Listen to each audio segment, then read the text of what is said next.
Hi, Shane here. Someone called me Sage from or rusting Sage. So, talking about the Gulf Coast British heavy metal rain, where the heavy metal elements like manganese and arsenic will come down in the rain and aggressively bind as free radicals to any living object. Because that's what heavy metals do. They clutch on and they don't dissipate. They'll aggressively accumulate in the body and have to be chelated to remove. That's why it's called antidote. It doesn't disappear over time. It doesn't mitigate itself. It doesn't disperse. It doesn't automatically come out of the body. The AMA is lying to you. The AMA is the enemy. Make no doubt about it. They're doing it for medical fraud, so they can bill hundreds of thousands of dollars as people die from arsenic poisoning, or like myself, trying to deal with it. They'll just do endless tests and tell you it's no thing, and they'll do more tests as your hypertension goes up, or you have pains, or congestion, or pneumonia, or anything like that, right?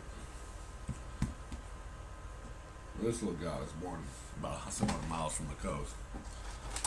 So, it affects those who have been out in the rain. I was out in the rain in 2012, almost 2 years after the BP Deepwater Horizon explosion. Now that's where the microbes went into the well, and they're called petroleum microbes because they flourish. They grow inside of oil, and they release CO2 gas, which increases the pressure of the well. Plus, they do some of what the oil industry calls degrading inorganic matter, where they'll go in and they'll just come in and take apart iron and everything else they need for their processes. Now, these little microbes, in their natural state, they're a very benevolent microbe. They're down there in Antarctica. They're under the snow caps down there and everything else, and everything that floats in under there. There's not much life in Antarctica. They go in and they take from these mineral deposits or floating carcasses or whatever else, and they take them apart and they create proteins. They actually will create proteins from inorganic matter. They'll take the iron from this, something else from something else, and create proteins. These are amazing little genetic engineers. These little bacteria, multiphalangeal type things. You can tell if you're infected by them because you will have an IgG41 on the Lyme test that's positive or reactive. These things also create DHA, which only pregnant mothers have. They are actually creating life, supporting life down there, making a conducive life or environment in the coldest, worst place on the planet, which would be Antarctica or the North Poles. And so these things are doing what they're supposed to do. But they've been genetically modified by Britain, by the oil industries, and everybody else. And if you tamper with Mother Nature, if you go around changing the code that created humanity, us people, we are its product. There's no doubt about it. When Earth created man, man didn't create Earth. That drastic things might happen. Now, what happened after the explosion? They put the cortex down there. This had to be on purpose. It's like setting off 1,000,000 cannons. They put 1,000,000 gallons of cortex in to make the oil go down to the bottom of the ocean. And BP knows what's in the sediment of the ocean. That's their business to know. They do this all the time. BP Exploration and global companies. And they knew these free radicals would come up. The free radicals are not living type things. Free radicals are elemental compound that's ready to bind to anything. That's the reason they don't bind with the ocean water is because the ocean water has what's called alkaline. It's more, it's not acidic. It's the opposite of acidic. It's got a higher pH level, above 0.7. In fact, if you're chelating, this is important. Fact number one: if you're trying to chelate, whether you do it by IV or orally, you have to have your urine at a 7.1 or a 7.2 for to chelate properly. Because if you have anything below that, it'll just reabsorb back into your body. That's why you can take the antidote and you'll feel okay for a while. That pain in your arm will subside, and you get your arm back, or legs, or back, or something else, because you take the antidote, you start feeling better. That's because the antidote goes in there. It's called chelation. It's Greek for teeth. It goes in and binds with these heavy metal elements. This is just iron, but I don't have a heavy metal element handy besides the ones I'm sweating. And but it'll bind with the heavy metal element and try to pull it out. But if you have an acidic is 7 and below body pH or body acidic balance, it'll break it back apart and just go somewhere else in the body. I chelated orally for 3 years. Okay, I was in bed for 2 years. 2 years I was nearly bedridden. I was taking methyl sulfates. Now sulfates will block or cloak the symptoms. The sores will disappear. You'll start you won't feel better. You'll still feel sore because these poisons will accumulate in a certain spot. Like if you try to use your arm a lot, the blood rushes the arm. The blood gorges up the arm. The muscles swell up. You know what I'm saying? And as it does that, those heavy metals flow to that area because they're always destroying one cell or another, and then they become free radicals that get in the body. Will go to where that blood is. Pretty soon that arm will start to fill, and you might not be able to lift your arm. Those times I couldn't get out of bed without a neck brace because it had gone to my neck. And I would just take these methyl sulfates, these common antibiotics, and they would help for a little while, but it never decreased the amount of poison in my body. It gave me a temporary stay, so to speak. I had that temporary stay for 3 years 4 years, as I had the antibiotics first. Methyl sulfates would cloak it. If I took it off, it would leave off. So the antibiotic's not curing the infection, it's just cloaking. Like if you eat garlic has heavy sulfates. You garlic eaters out there say, hey, I'm doing all right. We might not be doing all right, but we're doing better than the other guy. Well, that's because there's sulfates in the garlic, and that sulfates are cloaking, not curing, not healing, but cloaking, delaying the symptoms. You stop eating garlic, you suddenly have the full effect of arsenic or manganese and anything else. Now, these poisons have different effects. Arsenic attacks nerves, muscles, everything else, makes you weak, makes you can't get out of bed. Manganese does something else. Manganese is a manganese overdose, and it'll go into the muscles and make you hypertense. The heart usually looks like this. Well, kind of thin walls actually. Mine is like the size of triple hearts because on my heart, these muscle growths on either side popped up like a bodybuilder, suddenly like Popeye, with muscles out to here. That's because it's hypertension. It'll cause irrational rages. All right, if you're thinking evil thoughts and don't know why, it might be the manganese. It'll do several things, make you hypertense, hyperanxiety, your high blood pressure will skyrocket.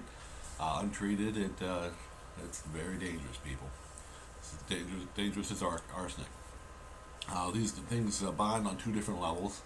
The arsenic will bind on the same level as phosphorus. There's some phosphorus in your system. If you go to Dr. Data and get a test, you'll see your phosphorus going down and your arsenic's like way up. That's because the arsenic's replacing the phosphorus in your body, the natural phosphorus, and it's taking its place in the tissues. These things, and the urine tests are useless, completely useless. So are the blood tests, because these heavy metals bind in your tissue after 2 days.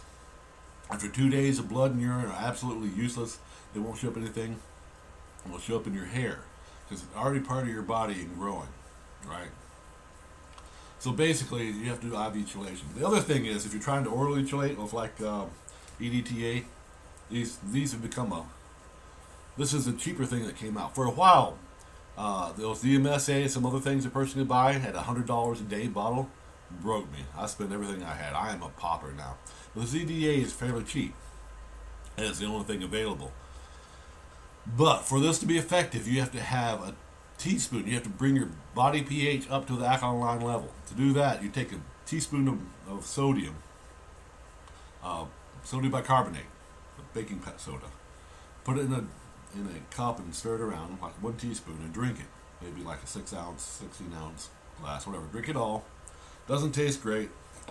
It will settle your stomach though, and that will bring your pH up to the level, to an alkaline level, hopefully for about 3-4 hours.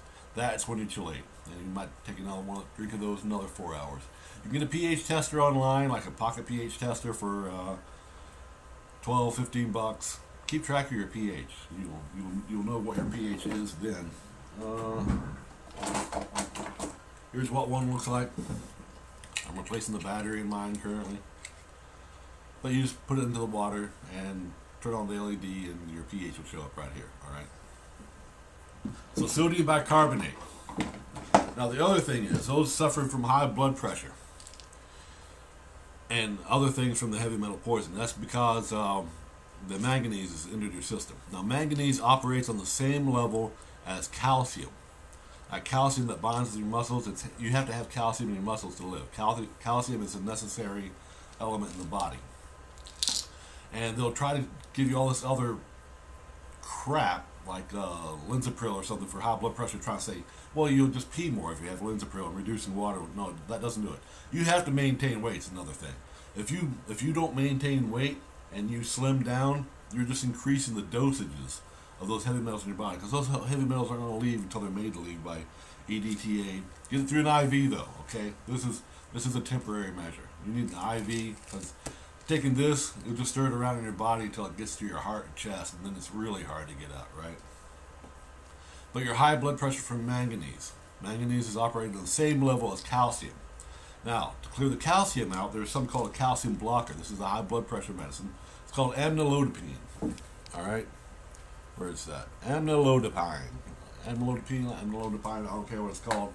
What it does is it keeps your blood pressure down by keeping the necessary nutrient of calcium out of your smooth muscles like your heart and everything else.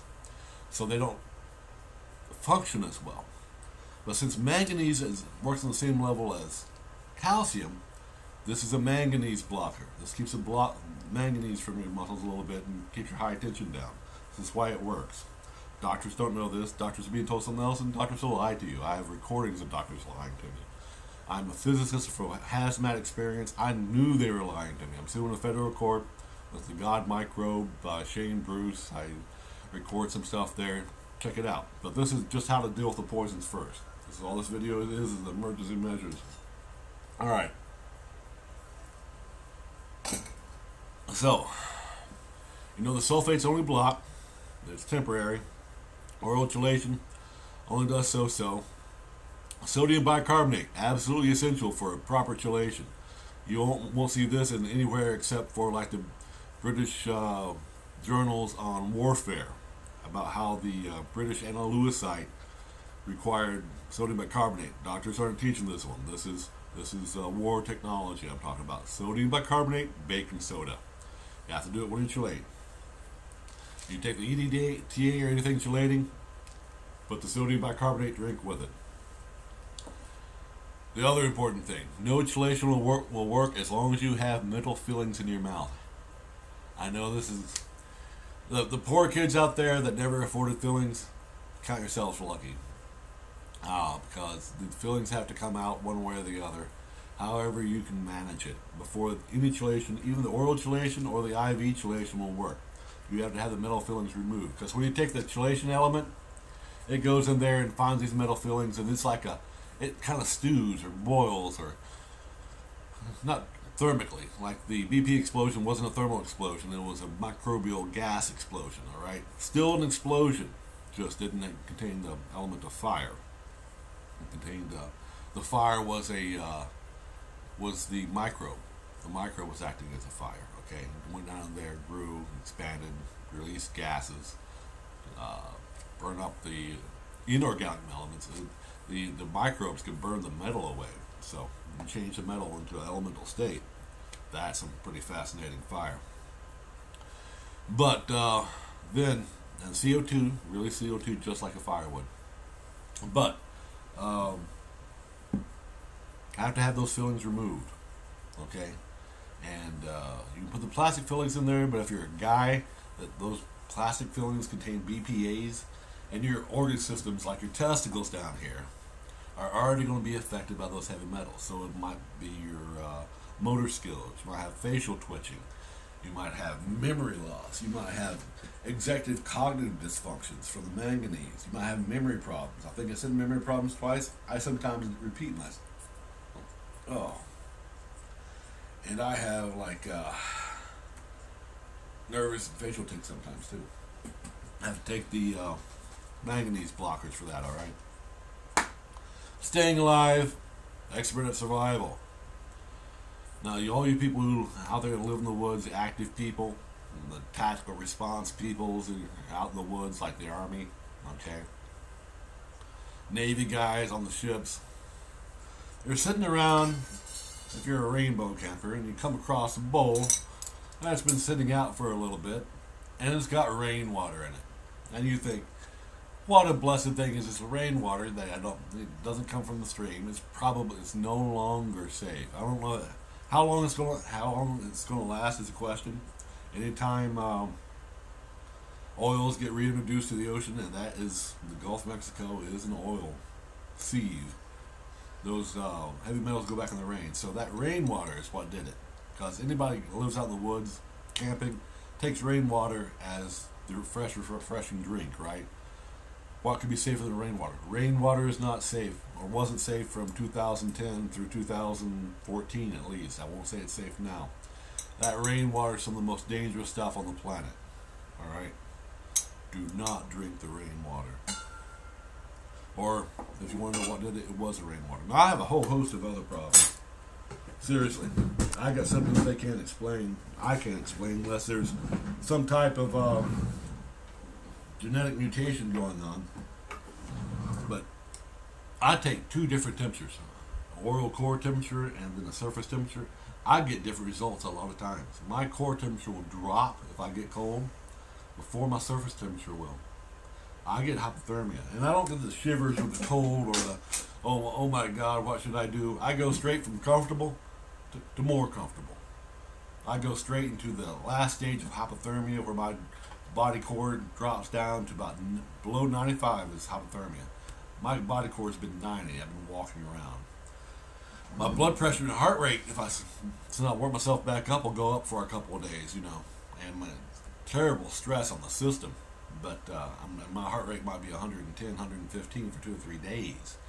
Days of extreme hypertension when I warm myself back up and put the electric blanket on and do everything else I can. I gotta put a pot-bellied stove out there in a 60.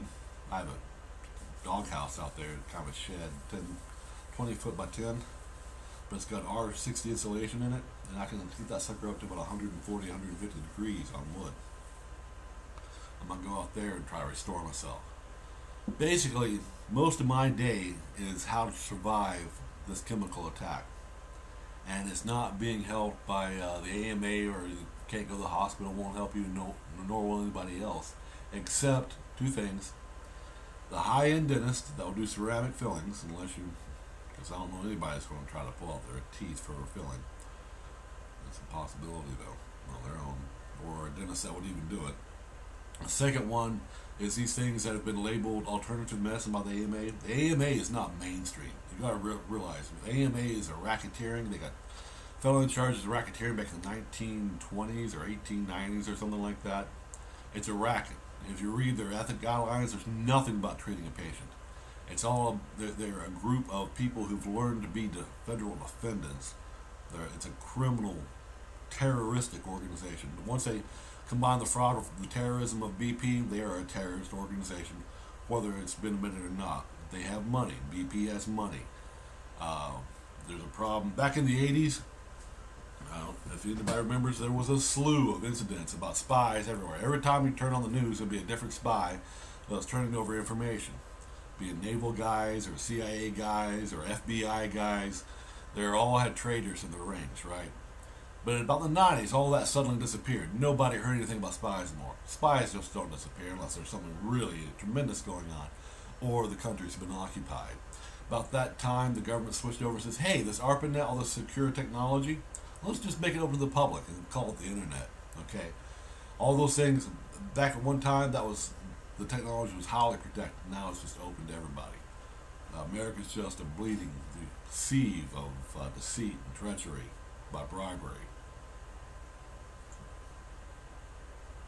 And once it becomes prevalent like that, it's just an occupied country in distress. Any country, any person in the country, of their own country, that would allow mass murder of civilians and populations. Now, that attack was on the 200th anniversary of the War of 1812, the one that Louisiana seen. 1819 or 1814, we took a little trip along Colonel Jackson down the mighty Mississippi. We took a little bacon, we took a little beans, and we met the bloody British in the town of New Orleans. The British remember that. Maybe some songwriters remember that as well. So that's what's happening, people. Come up with a plan.